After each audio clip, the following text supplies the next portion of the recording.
Hello friends. रात्रीपासून थोडा त्रास होतो आहे मला. तर आता आम्ही चाललो आहे हॉस्पिटलमध्ये, म्हणजे जिथे सर्जरी करायची आहे ना, तर तिथे चाललो आहे. तर म्हटलं सरांशी डिस्कस करून यावं की कधी ॲडमिट होऊ, काय काय लागेल, कसं काय ब्लडचं वगैरे. तर त्या दिवशी गेलो ते आपण रिपोर्ट म्हणजे हे करायला गेलो होतो, सोनोग्राफी केली आणि सरांशी डिस्कस करून आलो. तर आता ऑपरेशनचं सरांशी बोलायला चाललो आहे, फायनल सर्जरीचं. तर सर्जरी मग ॲडमिट केव्हा होऊ, कसं करायचं, काय करायचं, नाही का, असं म्हटलं सरांशी एकदा चर्चा करून यावी. 2 जानेवारी आय थिंक चाललं आहे आमचं.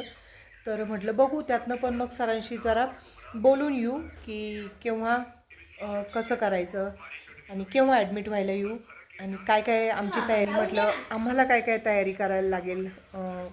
तर म्हटलं असं एकदा डिस्कस करून यावं आणि हॉस्पिटलाइज कधी होऊ, ॲडमिट कधी होऊ, त्याची तारीख सरांकडनं घेऊन यावी म्हटलं. मग तर त्यामुळे चाललो आहे.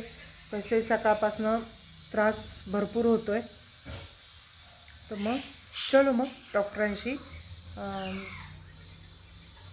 हे करून येऊ, मग डिस्कस करून येऊ आणि ऑपरेशनची ओपिनियन फायनल करून येऊ.